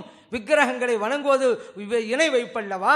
நபியல்லாம் ஸல்லல்லாஹு அலைஹி வஸல்லம் அந்த உருவங்களை உடைத்ததே உருவம் இல்லைன்னு தான் அர்த்தம். இறைவனுக்கு வேறு உருவம் உண்டு அப்படின்னு சொன்னா நீங்கள் வைத்திருக்கிற இந்த உருவம் அல்ல, நான் சொல்கிற உருவம் தான் என்று அருமையாக விளக்குகின்ற தருணத்தை விட்டுவிட்டார்களா நபியல்லாம் ஸல்லல்லாஹு அலைஹி வஸல்லம்? அவங்க ஏன் சொல்லல? இல்லை என்பதை இல்லை என்று ஏன் சொல்லணும்? அதனால சொல்லல, இருக்குதுன்னு அவங்க சொல்லித்தானே இருப்பாங்க. அப்ப இருக்குதுன்னு சொன்னா ஸல்லல்லாஹு அலைஹி வஸல்லம் சொல்லாம போயிட்டாங்களா? அதே போல ஒரு கேள்வி வச்சாங்க, அல்லாஹ்வுடைய பண்புகள்ல அறிந்ததும் இருக்கு அறியாதும் இருக்குது, உண்மைதானே? இறைவன் படைத்த எல்லாவற்றையுமே அறிந்து விட்டோமா? வமா ஊதீத்தும் மினல் இல்மி இல்லா கலீலான்னு நேற்று நான் ஓதிய வசனத்தில் நாம் கொடுக்கப்பட்ட அந்த ஞானம் ரொம்ப குறைவு. படைக்கப்பட்ட இறைவன் இதை சொன்னதே ரூஹ பத்தி, அது படைப்பு. அதையே நம்ம புரியலங்கும் பொழுது படைத்த இறைவனை முழுமையாக புரிஞ்சிட முடியுமா? லா துத்ரிகுல் அபுசாரு வஹுவ யுத்ரிகுல் அபுசார், பார்வைகள் இறைவனை முழுமையாக அறிந்து கொள்ள முடியாது. ஆனால் அல்லாஹ் மற்றவர்களை எல்லாம் முழுமையாக அறிந்து கொள்வான். நமக்கு எது சொல்லப்பட்டது அந்த அளவுக்கு தாங்க. நம்ம இறைவனை பற்றி முழுமையாக அறிந்து கொள்ளல அப்படிங்கிறது தானே உண்மை. யாரா சொல்ல முடியுமா? அல்லாஹ்வை நான் A to Z புரிஞ்சு வச்சிருக்கேன்னு சொல்ல முடியுமா? நம்முடைய கல்வி ஞானம் கம்மியா இருக்கும் பொழுது. அதனால அங்க பண்புங்கிறதா சரியா வரும். உருவண்டு கொடுத்துட்டா 2 உருவம்னு சொல்லுகின்ற சூழ்நிலை வரும். அப்ப இன்னொரு உருவத்தை தனக்கு இறைவன் உண்டாக்குகிறான் என்றால் இறைவனுக்கு தனிப்பட்ட ஒரு உருவம்லாம் கிடையாது. அவன் அவன் வடிவெடுத்துக்கிட்டே இருப்பான் அப்படின்றலாம் வந்துடும். அப்ப இறைவன் நினைத்தால் எதுவும் செய்ய முடியும் என்றால் தனக்கு இணையாக ஒரு கடவுளையே உண்டாக்க முடியுமா? அப்படி உண்டாக்க முடியுவது பிரமத கலாச்சாரம் என்றெல்லாம் நேற்று நாம் குறிப்பிட்டோமே. அப்போ ஒரு விஷயத்தை சாதிப்பதற்காக இறைவனுக்கு தகாததையெல்லாம் சொல்ல முடியுமா? அல்லாஹ் நினைச்சா ஒரு தெய்வத்தை உண்டு பண்ணலாம், அல்லாஹ் நினைச்சா தனக்கு எத்தனை உருவத்தமா உண்டு பண்ணலாம். இது இறைவனை களங்கப்படுத்தாதா? இறைவனுக்கு உருவம் உண்டு அப்படிங்கிற சாதிப்பதற்காக இறைவனுக்கு பொருத்தம் இல்லாததையெல்லாம் எப்படி சொல்வது? நீங்க கேள்விதானே கேட்குறீங்க, ஒன்று ஆதாரம் இல்லைங்கிறாங்க. யார் சொன்ன ஆதாரம் இல்லைன்னு? நாங்கள் குர்ஆன் வசனத்தை ஓதனமா இல்லையா, ஹதீஸை சொன்னமா இல்லையா? நான் அதே நேரத்தில் நீங்க சொன்னதை அப்படியே ஒப்புக்கொள்வதற்காக நாங்கள் வாதத்துக்கு வந்தோம். நாங்க கேள்வியே கேட்குறீங்களா? கேட்போம். நீங்க சொல்ற அர்த்தம் தப்புங்கிறத மக்களுக்கு தெளிவுபடுத்தணுமா இல்லையா? நீங்க ஒரு ஆயத்தை ஓதனோன்னு சரி சரி, ஒரு ஹதீஸ் சொன்னோன்னு சரி சரி, அதுக்கு எதுக்கு வாதம்? நீங்க சொல்ற அர்த்தம் பிழை, பாருங்க முந்தின வாசகத்தை, பாருங்க அடுத்த வாசகத்தை, இன்னொரு அதிதுக்கு போக தேவையில்லை, அங்கே இருக்கிறது. அதே போல இவங்க சொல்றாங்க ரெண்டு அர்த்தம் வந்தா ஒரு இடத்துல ஒரு அர்த்தம் கொடுக்கலாங்க, இன்னொரு இடத்துல ஒரு அர்த்தம் வைக்கிறாங்க அப்படின்ட்டு மங்கான ஃபீ ஹாதிஹி ஆமா அப்படி வசனத்தை ஓதி காமிச்சாங்க. அது அல்லாஹ் சம்பந்தப்பட்டதா? நம்ம சம்பந்தப்பட்ட இல்லைங்க. இவங்க உதாரணமா என்ன சொல்லியிருக்கானே பாருங்க, இந்த வசனத்துல அல்லாஹ் சம்பந்தப்பட்டது, இங்க இந்த அர்த்தம் கொடுக்குறோம், இங்க இருந்து கொடுக்குறோம் சொல்லியிருந்தா நம்ம கேட்ட கேள்விக்கு பதிலாக இருக்கும். நம்ம சம்பந்தப்பட்ட மேற்றை சொல்லி ஆமாங்கிறது நம்ம மேற்று, அது அல்லாஹ் விஷயப்பட்டு கொண்டு வந்தீங்க. அல்லாஹ்வுக்கு வந்துட்டா அப்படி அப்படியே வரணும் தான் நீங்க சொல்றீங்க. நம்ம விஷயத்துல பேசிக்கிட்டோம், நம்ம விஷயத்தில் ஒன்று சொல்லப்பட்டா அப்படியே நம்பலாமா, விளக்கம் கொடுக்கலாமா? அந்த சப்ஜெக்டா இருந்தா இது ஆதாரமாக காட்டியிருக்கலாம். நம்ம பேச இறைவனை பற்றி ஒன்று சொல்லப்பட்டா அப்படியே விளக்கம் கொடுப்பதா, உரிய ஒரு மாற்று கருத்து கொடுப்பதா அப்படிங்கிறது தானே இப்போ விவாதம். அப்படின்னு சொன்னா இறைவனுக்கு பார்த்தீங்களா ரெண்டு இருக்குது, இங்க இந்த அர்த்தம் அங்க அந்த அர்த்தம்னு சொல்லி ஒரு வசனம் சொல்லியிருந்தா பொருத்தமா இருக்கும். சம்பந்தமே இல்லாம நமக்கு சொல்லப்பட்ட அந்த வசனத்தை எல்லாம் நீ கொண்டு அதே போல பாதிரி நபியலாம் ஸல்லல்லாஹு அலைஹி வஸல்லம் அவங்ககிட்ட சொல்லும் பொழுது அது அவர் சொன்ன முறைதான் வித்தியாசம் இருந்தது. ஆனா ஆற்றல்ங்கிற கருத்தில் அவர் சொன்னதுனால ஸல்லல்லாஹு அங்கீகரிச்சாங்க. அதுதான் உண்மை. அங்க விரல்டா விரலா அப்படின்னு ஒன்று கேட்டோம். அப்போ மரத்தை ஒரு விரல் சொன்னா இப்ப மரங்கள் எல்லாம் பார்க்கிறோம், அல்லாஹ்வுடைய கை எங்க விரல் எங்க இருக்கு, அரிசல இருக்கிறான் அப்படின்னு சொல்லும் பொழுது அப்ப விரல் இது வரைக்கும் நின்றுகிட்டே வருதா? அப்படி இல்லாமலாம் வரும். அதனால கையை விரல்னு அர்த்தம் கொடுக்காதீங்க, ஆற்றல்னு அர்த்தம் கொடுங்க, அதுதான் பொருத்தமா இருக்கும். அதனால தான் ஸல்லல்லாஹு அலைஹி வஸல்லம் அதை ஏற்றுக்கொள்றாங்க அப்படின்னு சொன்னோம். இப்போ என்னன்னு சொன்னா ஸல்லல்லாஹு அலைஹி வஸல்லம் சொல்லிட்டா ஒப்புக்கொள்ள வேண்டியதானே? சொன்னது உண்மை, நீங்க சொல்ல விளக்கம்னு ஸல்லல்லாஹு அலைஹி வஸல்லம் எங்க சொன்னாங்க? ஆயத்தில் இருக்கிறது உண்மை, நீங்க சொல்ல அர்த்தம் அல்லாஹ் எங்க சொன்னா? இப்ப மேற்று என்ன?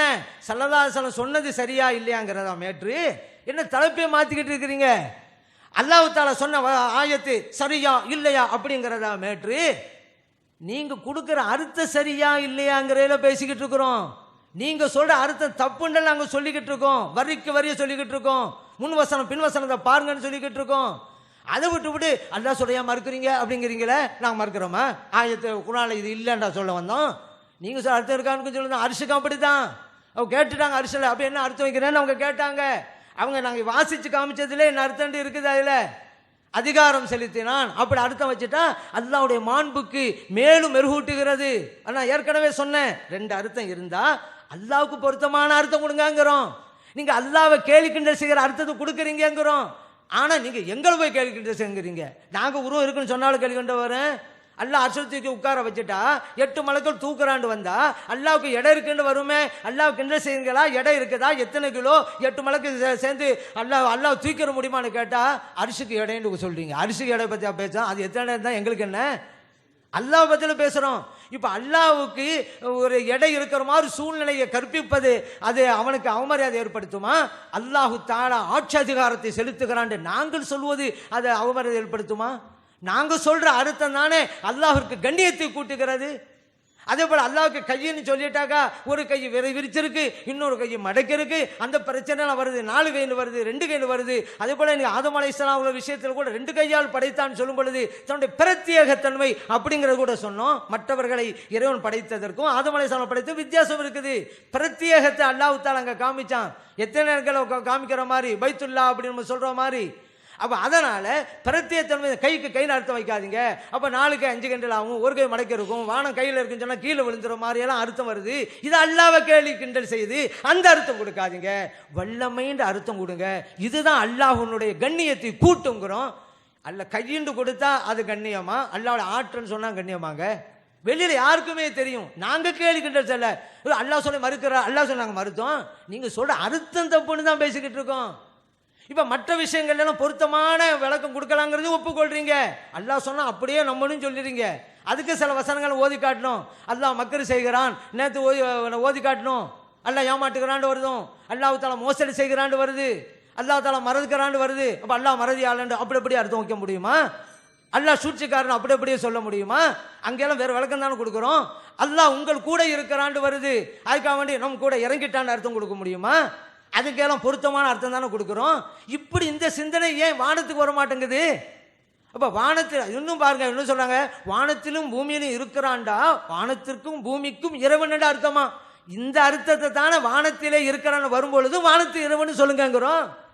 இங்க மட்டும் அப்படி சொல்ல தெரியுதுல, இதே அர்த்தம் அங்க அர்த்தம் இல்ல. வானத்திலிருந்து வரும்பொழுது உருவம் அங்க இருக்குது, வானத்திலும் பூமியிலும் வந்தா அங்க பவர்.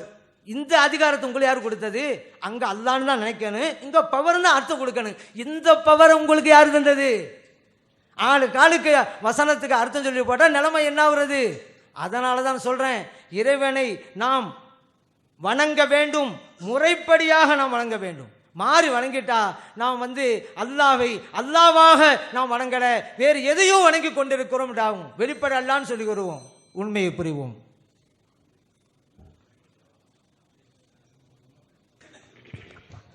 அஸ்ஸலாமு அலைக்கும். சுன்னத் ஜமாத்தை சார்ந்தவர்களுக்கு நேற்று உணவு ஏற்பாடு செய்யப்பட்டதைப் போல இன்றும் மதிய உணவு ஏற்பாடு செய்யப்பட்டுள்ளது. அனைவரும் தவறாதது வாங்கிக் கொள்ளுமாறு அன்போடு கேட்டுக்கொள்ளப்படுகிறோம். அடுத்த அமர்வு இன்ஷா அல்லாஹ் இங்கே இருக்கிற வாட்ச் பிரகாரம் 2:30 2:20க்கு எல்லோரும் உள்ளே வந்துடணும். கேள்வி பதில் நிகழ்ச்சி அதோடைய நிபந்தனைகள் நாங்கள் அப்போ சொல்லுவோம். கரெக்டாக 2:20க்கு உள்ள அலோட் ஆயிடணும். அதுக்கு மேலே வந்தால் யாரையும் ஏற்ற முடியாது. இது கேள்வி பதில் நிகழ்ச்சி, விவாதத்தின் இறுதியாக வரக்கூடிய கேள்வி பதில் நிகழ்ச்சி. 2 அமர்வுகள் உண்டு. ஒரு அமர்வு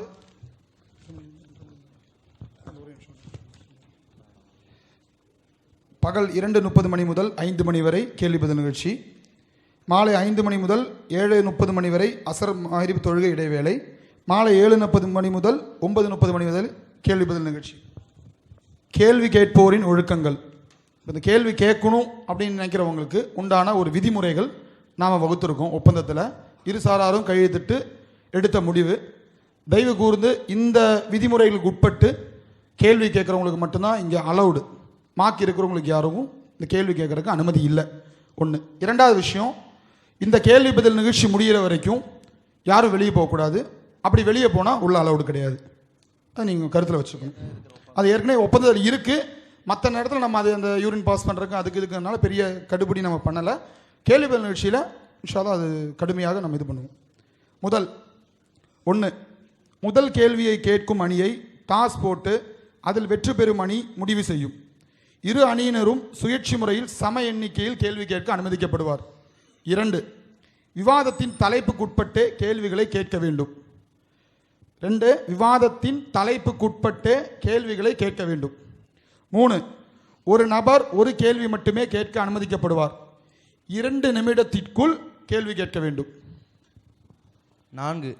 பதிலளிப்பவர் ஒரு கேள்விக்கு 5 நிமிடத்திற்குள் பதிலளிக்க வேண்டும் அதிகபட்சமாக. கேள்வியில் தரைக்குறைவான வார்த்தைகள், தனிநபர் விமர்சனங்கள், கேலி கிண்டல் இருக்கக்கூடாது. கேள்வி கேட்பவர் யாராவது ஒரு அணியிடம் மட்டும்தான் கேட்க வேண்டும். இப்போது உதாரணத்துக்கு சுன்னத் ஜமாத்தை சார்ந்தவர்கள் பிஜே அவர்கிட்ட கேள்வி கேட்கணும், தமிழ்நாடு தௌஹீத் ஜமாத்திட்ட கேள்வி கேட்கணும்னா அவங்க மைக்கு கொடுத்த உடனே அவங்க முதல்ல சொல்லிடணும், என்னுடைய கேள்வி தமிழ்நாடு தௌஹீத் ஜமாத்துக்கு தான் அப்படின்னு சொல்லிட்டு அவங்க கேள்வி ஆரம்பிச்சுங்க. அதே மாதிரி இந்த பக்கம் தமிழ்நாடு தௌஹீத் ஜமாத்துக்காரங்க மைக் கொடுக்கும்போது என்னுடைய கேள்வி சுன்னத் ஜமாத்துக்குங்கும்போது சுன்னத் ஜமாத்துக்கு தான் என்னுடைய கேள்வி அப்படின்னு சொல்லிட்டு அவர் கேள்வி கேட்கலாம். அதான் அதோடைய இது. டாஸ் போட்டுருவோம். அந்த கேள்வி மொத்தம் இந்த கேள்வி பதில் நிகழ்ச்சி 2.5 மணி நேரம் இருக்குது. அதாவது 150 நிமிடங்கள் இருக்குது. 150 நிமிடங்களில் 10 நிமிஷம் இப்போ நாங்கள் அதை பேசி 10 நிமிஷம். அதாவது இப்போ முதல் அமர்வில் நம்ம எப்படி பண்ணியிருக்கோம்னா 10 கேள்வி சுன்னத் ஜமாத்தின் தரப்பிலும் 10 கேள்வி தமிழ்நாடு தௌஹீத் ஜமாத்தின் தரப்பிலும் வழங்கப்பட்டிருக்கு. இப்போ இந்த 10 கேள்வி கேட்கக்கூடியவர்கள் முன்னாடி சேரில் உட்காந்துட்டீங்கன்னா ஈஸியாக இருக்கும். அந்த 10 பேர் மட்டும்தான் அங்கே இருக்கணும். பாக்கி 10 பேர் அதே மாதிரி 10 பேர் இங்கே, பாக்கி இருக்கிறவங்களும் அங்கேயே அவங்கவுங்க இருக்கிற இடத்துல அமர்ந்து கொள்ளுமாறு அன்போடு கேட்டுக்கொள்ளுக்கு போயிரு.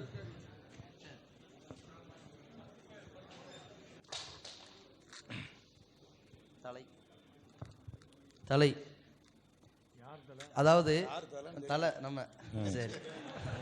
ஸோ அதாவது என்னன்னு கேட்டிங்கன்னா சிரிப்பு விஷயத்தில் கொஞ்சம் ஜாஸ்தியாக இருக்குது, கட்டுப்படுங்க.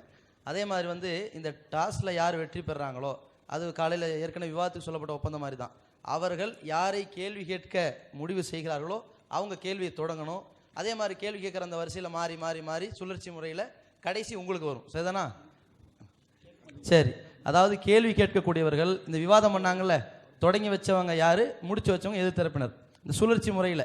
அந்த மாதிரி வந்து இப்போ கேள்வி கேட்கறது யார் என்பதை முடிவு எடுப்பதற்கு டாஸ் போட்டோம். அதில் நம்ம வெற்றி பெற்றதுனால இப்போ நம்ம தான் முடிவு எடுக்கணும். அப்போ முதலாவதாக சுன்ன ஜமாத்தினர் தங்களுடைய கேள்விகளை தொடங்கட்டும். அது சுழற்சி முறையில் வந்து வந்து வந்து மொத்த வாய்ப்புகள் முடிவடையும் போது கடைசி நம்முடைய கேள்வி வரும். சரிதானா?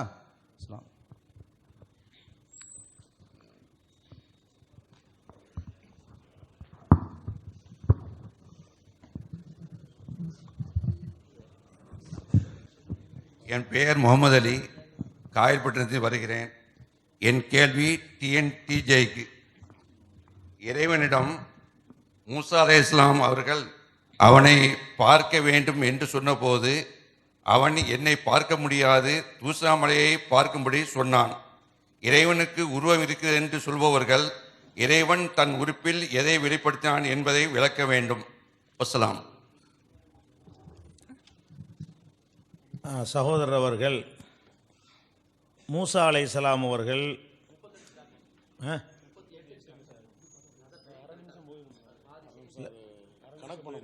கணக்கு பண்ணுறதுக்கா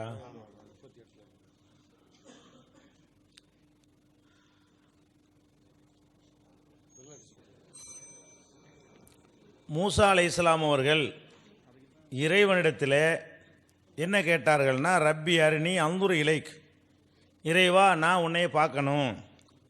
அல்லாஹ் என்ன சொல்லிட்டான், லந்தராணி, என்ன நீ பார்க்க முடியாதுன்ட்டான்.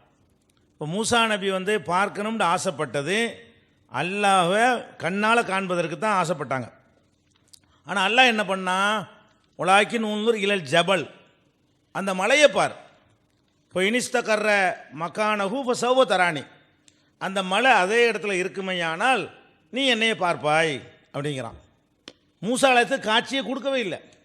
ஃபலம்மா தஜல்லா ரப்புஹு லில் ஜபலி, மலைக்கு அல்லாஹ் தன்னுடைய காட்சியை காட்டிய பொழுது ஜஅலஹு தக்கா, அதை தூள் தூளாக்குனான்.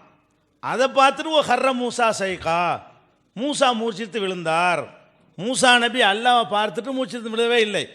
இந்த மலையில் ஏற்பட்ட விளைவைத்தான் மூசா நபி பார்த்தார்கள். மூசா நபி என்ன பார்த்தாங்கன்னு கேட்குறீங்கல்ல, மூசா நபி மலையைத்தான் பார்த்தாங்க, மலை தூள் தூளா நொறுங்கினதை தான் பார்த்தாங்க. அப்படி தெளிவாக குரானில் இருக்கிறது. பலம்மா தஜல்லா ரப்புஹு லில் ஜபலி, இறைவன் மலைக்கு வந்து காட்சி தந்த பொழுது ஜஅலஹு தக்கா, மலையை அல்லாஹ் தூளாக ஆக்கிவிட்டான். ஓ ஹர்ர மூசா சைகா, மூசா மூர்ச்சித்து விழுந்தார். மூசா நபி பார்த்தது எதை? அல்லாவையும் இல்லை, அல்லாவுடைய தஜல்லியும் இல்லை, எதையுமே பார்க்கல அல்லாவிடம் இருந்து. அல்லாஹுடைய காட்சியை வந்து மலையில் காட்டினா மலைக்கு தாங்க முடியலை, அது நொறுங்கி போகிறது, தூள் தூளாகிறது, பார்த்துக்க. அதுவே அவருக்கு பயத்தை ஏற்பட்டு மூர்ச்சி ஆனார். அப்போ மூசா நபி அவர்கள் பார்த்தது மலையை, மலை தூள் தூளாக நெருங்குவதைத்தான் பார்த்தார்.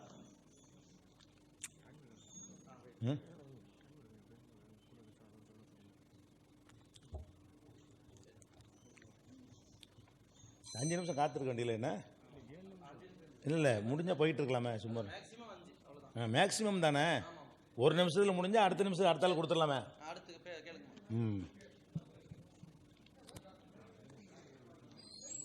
கூட வந்த பரவாயில்ல. அஸ்ஸலாமு அலைக்கும். என் பேர் யாசர் அரஃபாத். பிஜே அவர்களுக்கு என்னுடைய கேள்வி. பிஜே அவங்க சொன்னாங்க, ஹிஜாப் திறக்கப்பட்டு அந்த கண்டக்கால் பார்க்குற விஷயத்தில், ஷாக்கு பார்க்குற விஷயத்தில், அந்த ஹிஜாபுங்கிறது வந்து அல்லாவுடைய ஒளி அப்படின்னு சொல்லி விளக்கம் கொடுத்தாங்க. அப்போ அதுக்கு ஜமாலி அவங்க கேட்டாங்க, அல்லாவுடைய ஒளி வந்து திறந்துச்சுன்னா காலை பார்க்க மாட்டோம், உடம்பு ஃபுல்லாக பார்த்துருவோமே அப்படின்னு சொல்லி சொன்னாங்க. இப்போ இதிலிருந்து என்ன கேள்வி என்னன்னா, அந்த ஹிஜாப் விளக்கப்பட்டால் பார்க்கறது அல்லாவுடைய காலையா இல்லை அல்லாவையே பார்க்குறோமா என்பது என்னுடைய கேள்வி. அதாவது அந்த சரிதானே? அதாவது அல்லாஹ்வுடைய அந்த கால் சம்பந்தப்பட்ட ஹதீஸில் என்ன வருதுன்னு கேட்டால், உங்களுக்கு ஏதாவது ஆதாரம் இருக்குதா, இறைவன் என்று அறிந்து கொள்ளக்கூடிய ஆதாரம் இருக்குதான்னு சொல்லி அல்லாஹ் கேட்குறான். அல்லாஹ் கேட்கும் பொழுது அவங்க முன்னாடி காட்சி தந்து தான் கேட்குறான். அந்த ஹதீஸ் பிரகாரமே அவங்களுக்கு முழுசாக காட்சி தந்த நிலையில் தான் அல்லாஹ் கேட்குறான். அப்படி கேட்கும் பொழுது தான் என்ன பண்ணுறாங்கன்னா, ஆதாரம் இருக்குது. என்ன ஆதாரம்? கால் தான் ஆதாரம். குர்ஆனில் அந்த வசனம் இருக்கிறதுனால அதை அவங்க சொல்கிறாங்க. அப்போ அல்லாஹ் என்ன செய்கிறான்னு கேட்டால், அந்த காலை காட்டுகிறான், வெளிப்படுத்தி காட்டுகிறான் அப்படின்னு வருது.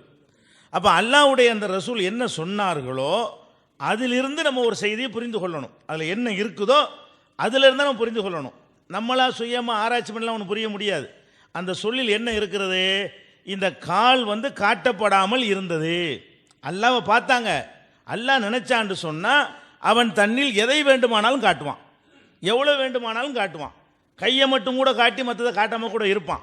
அதில் ஹதீஸில் என்ன இருக்குன்னு நம்ம பார்க்க வேண்டும். ஹதீஸில் என்ன இருக்கிறது? அந்த மக்கள் பார்த்தார்கள்னு ஹதீஸில் இருக்கிறது. உருவத்தில் பார்த்தார்கள், முந்தி பார்க்காத வேற ஒரு உருவத்தில் பார்த்தார்கள்ங்கும் போது காலையும் பார்த்திருப்பார்கள்னு அந்த சொல்ல அடங்குது. ஆனால் கால் பார்க்கலன்னு அடுத்த வசனம் சொல்லுகிறது. காலை திறந்து காட்டின பிறகுதான் அந்த காலை பார்க்குறாங்கண்டு. அப்போ அல்லாஹ் காலை மாத்திரம் மறைத்த நிலையில் தான் அதை காட்டுறான். அதனால தான் அதையும் அத்தாட்சியாக எடுத்து காட்டப்படுகிறது.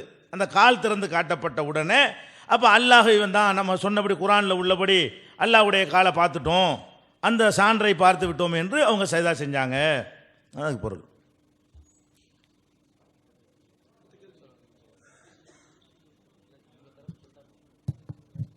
என்னுடைய கேள்வி ஷேக் அப்துல்லா ஜமாலி ஹஜரத் அவர்களிடம், பிஜே அவர்கள் இறைவன் அரசில் இருக்கிறான் என்று சொல்லிவிட்டு வானம் வானம் வானம் அப்படின்னு வரக்கூடிய ஒரு 5 ஹதீஸை காட்டினாங்க. இறைவன் அரசில் தன் ஆட்சியை செலுத்துகிறான் என்று அர்த்தம் வைத்தால் இறைவன் வானத்தில் இல்லை என்ற அர்த்தம் வந்துவிடுமா? நம்முடைய பதிலில் நம்முடைய விவாதத்தின் போதே இந்த கருத்தை நம்ம சொன்னோம். இதுக்கு என்ன அர்த்தம் வைக்கணும் அப்படிங்கிறத. இஸ்தவா அலல் அர்ஷின்னு சொன்னால் இஸ்தவுலா அலல் அர்ஷி. ஏன்னா இஸ்தவா அப்படிங்கிற வார்த்தைக்கு இஸ்தவுலா அப்படிங்கிற அர்த்தமும் இருக்குது, அதிகாரம் செலுத்தினான் அப்படின்ட்டு. அந்த மாதிரி அர்த்தத்தில் நம்மளும் யூஸ் பண்ண தான் செய்கிறோம் நடைமுறையில். இப்போ ஆட்சி கட்டிலில் அமர்ந்தார் அப்படின்னு நம்ம சொல்லுவோம்.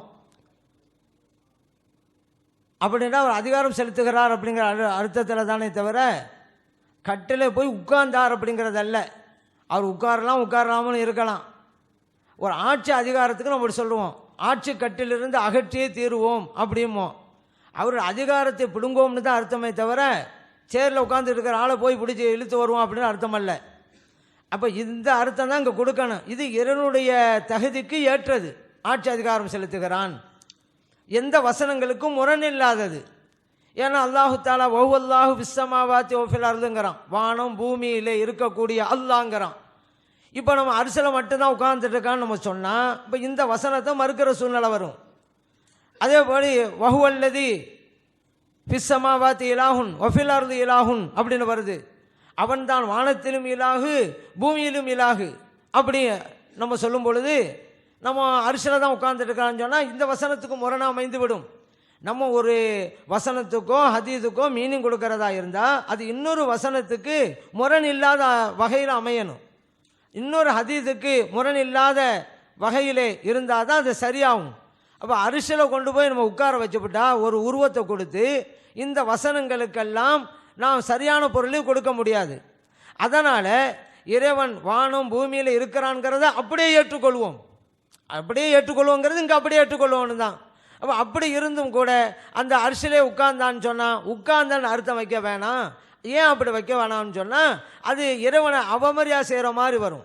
இப்போ அரிசியில் போய் உட்கார்ந்தான்னு நம்ம அர்த்தம் வச்சுட்டா மலக்குமார்கள் அரிசை தூக்கும் பொழுது அல்லாஹ்வை சேர்த்து தூக்குறாங்க அப்படின்னு அர்த்தம். அப்போ அல்லாஹ்வுடைய மாண்புக்கு இது சரி வராது. அப்போ ஒரு வாசகத்துக்கு நம்ம அர்த்தம் கொடுக்கறதா இருந்தால் எந்த வகையிலும் இறைவனுடைய மாண்பு அவனுடைய கண்ணியம் சீர்குலையாத வகையில் இருக்கணும். அப்போ அல்லாஹ்வுடைய உருவத்தையே கொடுக்கும் பொழுது அங்கே கேலி கிண்டெல்லாம் வந்துடும். அதே நேரத்தில் இறைவனுடைய அதிகாரம் அங்கே இருக்கிறது, அதிகாரம் செலுத்துகிறான். ஏன்னா அப்படி இருக்குது. அரபு மொழியிலே கூட பிஸ்ருங்கிற மன்னர் ஈராக்கில் அதிகாரம் செலுத்தினான்னு வரும் பொழுது இஸ்தவா பிஸ்ருன் அலல் இராக்கி அப்படியே வருது. ஒரு புலவர் சொல்லி காட்டுறாரு. ஏன்னா அரபி லாங்குவேஜில் இந்த இஸ்தவாங்கிற வார்த்தைக்கு இஸ்தவுலாங்க அர்த்தம் இருக்குங்கிறதா சொல்ல வர்றேன். ஏன்னா ஒரு புலவர் ஒரு வார்த்தையை ஒரு கருத்தில் யூஸ் பண்ணால் அது அரபி மக்களுக்கு அந்த வார்த்தை இருக்குது, இந்த மீனிங்கில் இருக்குன்னு தான் அர்த்தம். இல்லைன்னா ஒரு புலவர் அதை யூஸ் பண்ண மாட்டார். அப்போ இதே அலல் ஈராக்குன்னு தான் வருது. அப்போ அங்கே ஈராக்கின் மீது உட்கார்ந்தான்னு அர்த்தம் வைக்க முடியாது. அப்படி பேர் உட்காரல. ஈராக்கில் போய் எப்படி உட்கார முடியும்? ஈராக்குடைய ஆட்சி அதிகாரத்தை பெற்றார்னு தான் அர்த்தம். அப்போ இறைவன் ஆட்சி அதிகாரம் செலுத்துகிறான். அப்போ இப்படி ஒரு அர்த்தத்தை கொடுத்துட்டா அல்லாஹ்வுடைய மாண்புக்கு எந்த குறைவும் இல்லை. அல்லாஹ்வுக்கு உருவத்தை கொடுத்து உட்கார வச்சுட்டா அல்லாஹ்வுடைய மாண்புக்கு அங்கே சீர்குலை ஏற்படுகிறது. அதனால் பல விளைவுகள் வர்றதுனால அப்படி ஒரு அர்த்தம் வைக்க வேணாம். எந்த அர்த்தம் சொன்னாலும் அல்லாஹ்வுடைய கண்ணியம் பாதுகாக்கப்பட வேண்டும்ங்கிற அடிப்படையில் நம்ம விளக்கம் கொடுக்கணும்.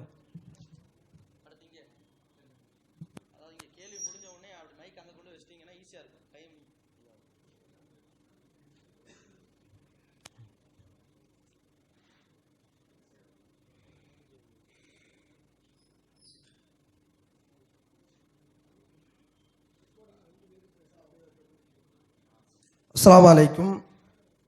என்னுடைய கேள்வி, எனது பேர் தாஹா. என்னுடைய கேள்வி ஷேக் ஜமாலி அவர்களுக்கு.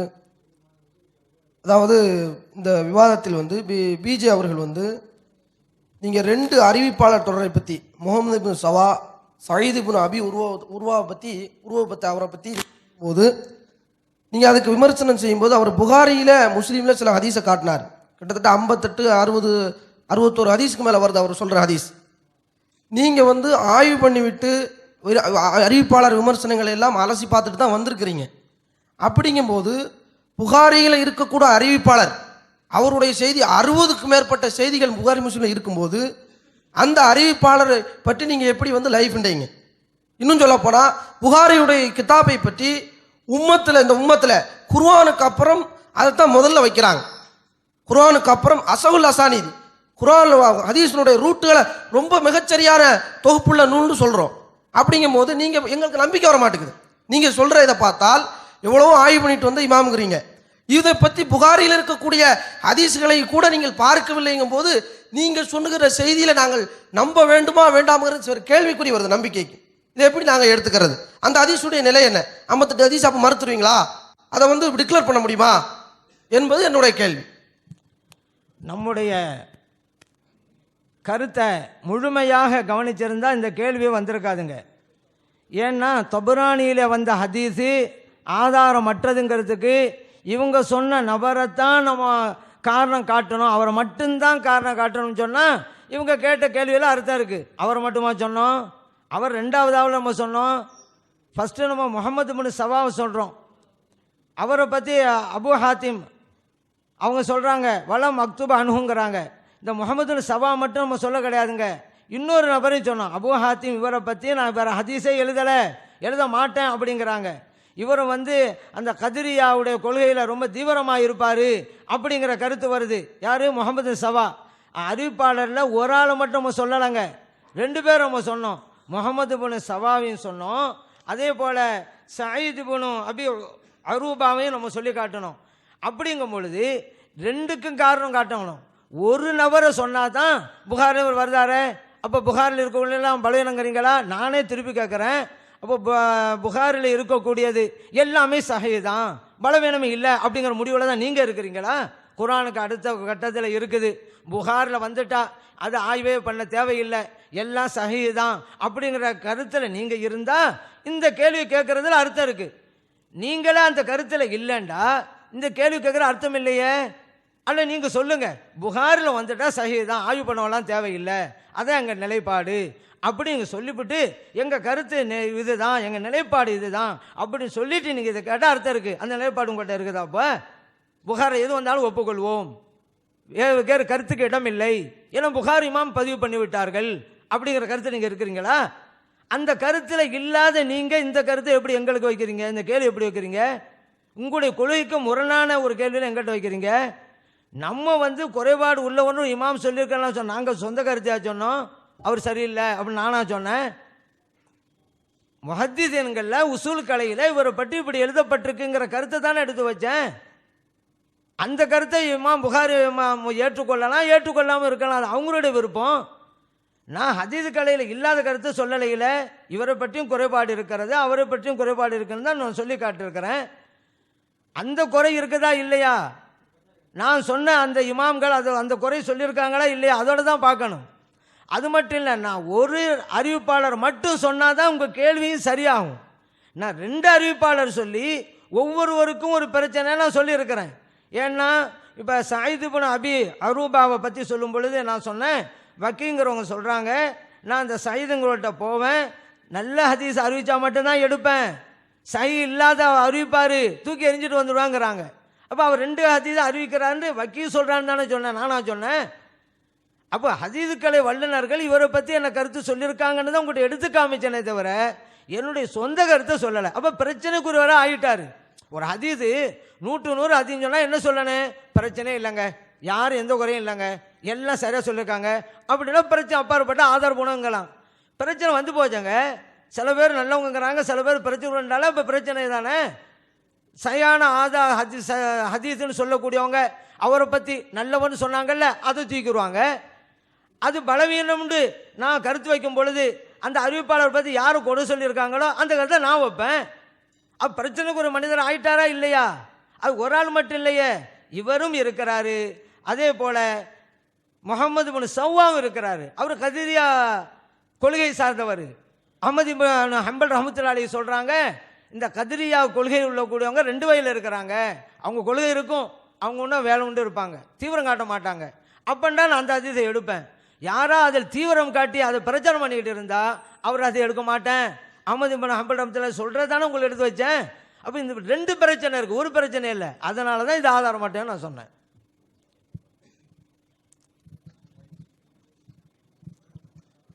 அது தமிமுல் அன்சாரி பிலாலி, நான் மேலே பாளையத்துலேருந்து வந்திருக்கேன்.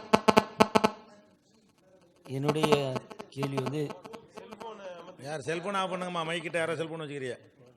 என்னுடைய கேள்வி சகோதரர் பிஜே அவர்களுக்கு.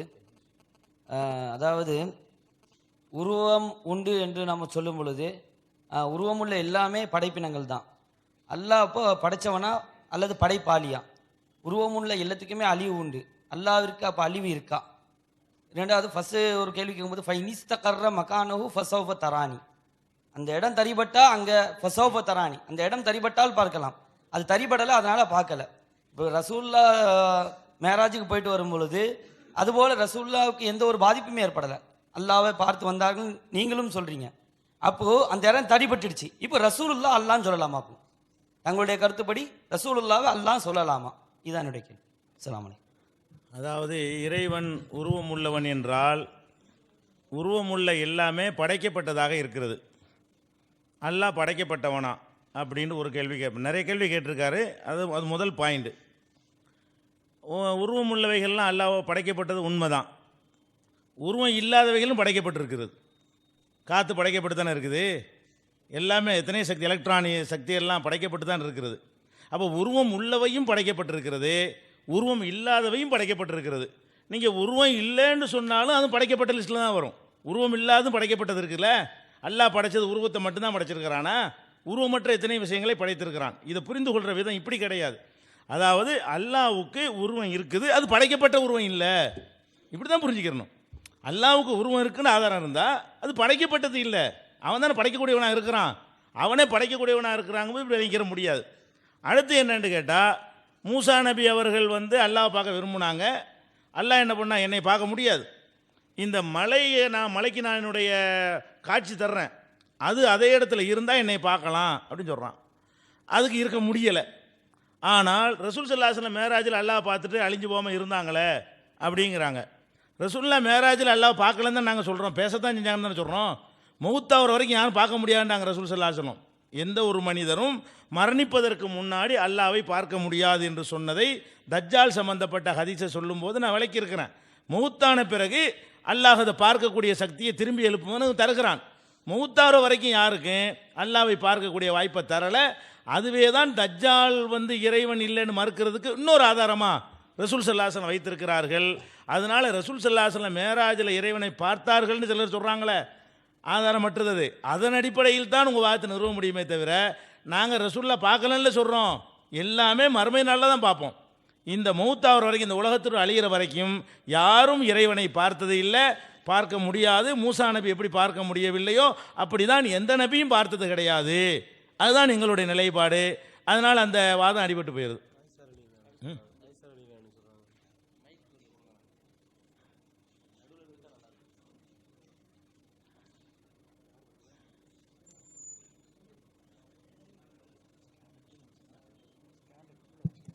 எனது பெயர் முகமது ரசான்.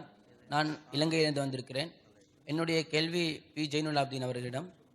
இறைவன் உருவமற்றவன் என்று சொல்லி ஜமாலி அவர்கள் விவாதம் செய்கின்ற பொழுது திருமறையில் வருகின்ற வசனங்களையும் நபிமொழி தொகுப்புகளில் வருகின்ற இறைவனுடைய உறுப்புகளை பற்றிய வசனங்களையும் எடுத்து வைத்து அவர் வாதம் செய்கின்ற பொழுது அவை அனைத்துக்கும் விளக்கம் கொடுத்தார்.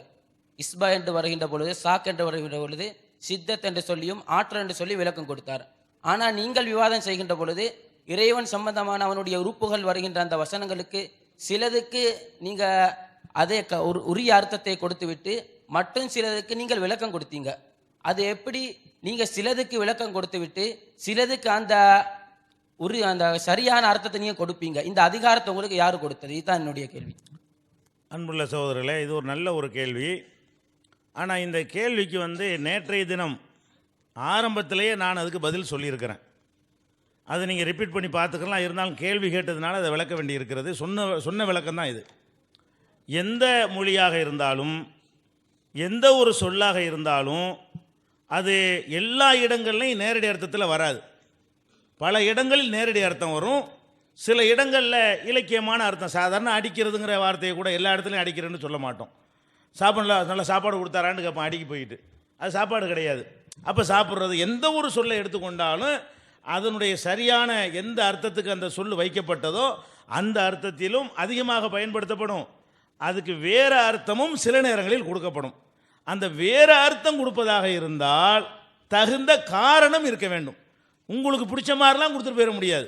இந்த அர்த்தம் இங்கே நேரடி அர்த்தம் இங்கே கொடுக்க முடியாது என்று ஒரு ரீசன் இருக்குமையானால், அது ஏற்றுக்கொள்ளத்தக்கதாக இருக்குமையானால் கொடுக்கலாம். இப்போ இந்த இங்கே ஒருத்தர் நல்ல வீரமாக ஒரு ஆக்ரோஷமாக ஒருத்தர் இருக்காருன்னு வைங்க, இங்கே ஒரு சிங்கத்தை பார்த்தேன் அப்படின்னு சொல்கிறோம். இந்த இடத்துல சிங்கம் வராதுன்னு எல்லாருக்கும் தெரியும். அப்போ இந்த இடத்துல சிங்கம்னு சொல்லுவது யாரோ ஒரு மனிதனை தான் சொல்கிறாங்க அப்படின்னு நம்ம எல்லாருமே விளங்கிக்கிடுவோம். வண்டலூர் பூங்காவில் சிங்கத்தை பார்த்தேன்னு சொன்னால் அப்படி விளங்க மாட்டோம். ஏன்னா பூங்காவில் சிங்கம் இருக்கும், சிங்கத்தை பார்த்துருக்கலாம். அப்போ சிங்கத்தை பார்த்தேங்கிற அந்த சொல்லுக்கு கூட பெரும்பாலும் அது ஒரு அர்த்தம் இருந்தால் கூட சில நேரங்களில் அந்த அர்த்தம் செய்ய முடியாது. இந்த அதிகாரம் யார் கொடுத்து நேராக கேட்பீங்களா? ஒரு ஆளுங்க கேட்குறாரு, இங்கே ஒரு சிங்கத்தை பார்த்தேங்கிறாரு. சிங்கம் மனுஷன் நான் சொல்கிறேன், இந்த அதிகாரத்தை உனக்கு யார் தந்தது? சூழ்நிலை தான் தருது, நம்ம அறிவு தான் தருது. இந்த இடத்துல சிங்கம்னு கொடுத்துட முடியுமா? அப்போ அதிகாரம் யார் தந்ததுன்னு கேட்கவே கூடாது, காரணம் சரியாக இருக்கிறதா. ஒரு சொல்லுக்கு இந்த இடத்துல நான் நேரடி அர்த்தம் கொடுக்கல, இந்த அர்த்தம் தான் கொடுக்குறேன்னு சொல்கிறேன். என்னத்துக்குன்னு என்கிட்ட கேளுங்க. நீங்கள் சொன்னால் உங்கள்கிட்ட நான் கேட்குறேன், ஏற்கத்தக்க பதில் இருக்குதா? ஏற்கத்தக்க பதில் இருக்குமையானால் அந்த இடத்தில் நேரடி அர்த்தத்தை விட்டு மாறலாம். ஏற்கத்தக்க பதில் இல்லாமல் இஷ்டத்துக்கெல்லாம் மாற இடாது. அவருக்கு எனக்கு தான் விருப்பம் அப்படின்லாம் மாற முடியாது. அப்போ இது எல்லா சொல்லுக்கும், அரபி மொழிக்கு மட்டுமல்ல எல்லா மொழிக்கும், அல்லாஹ்வுடைய விஷயத்துக்கு மட்டுமல்ல எல்லார் விஷயத்திலையும் எந்த ஒரு சொல்லாக இருந்தாலும் அதுக்கு என்ன அர்த்தம் இருக்கு? நேரடி அர்த்தத்தை தான் நம்ம செய்ய வேண்டும். சில நேரங்களில் நேரடி அர்த்தம் செய்வதற்கு அது இடைஞ்சலாக இருக்கும். நம்ம அறிவே சொல்லும் இது நேரடி அர்த்தம் கொடுக்க முடியாது, கொடுத்தா அதில் பல விபரீதங்கள் வரும், அந்த அர்த்தத்துக்கு இது இடமே தராது. அப்போ தகுந்த காரணத்தை சொல்லி மாற்றணும். தகுந்த காரணத்தை சொல்லி மாற்றும் போது இஷ்டத்துக்கு ஆளாளுக்கு சொல்லுவாங்கலாம் வராது. ஏன் நம்ம இஷ்டத்து சொன்னால் கேள்வி கேட்பான், காரணம் கேட்பான், இந்த அர்த்தம் ஏன் செஞ்சேன்னு கேட்டுருவான் அப்படின்ற ஒரு அச்ச உணர்வில் கரெக்டாகவே எல்லாரும் சொல்லிடுவாங்க. அதனால நம்ம என்ன சொல்கிறோம், ஆரம்பத்தில் நான் இதை விளக்கிட்டேன். அதாவது துவக்கத்திலேயே எல்லா சொற்களும் ரெண்டு அர்த்தம் உண்டு.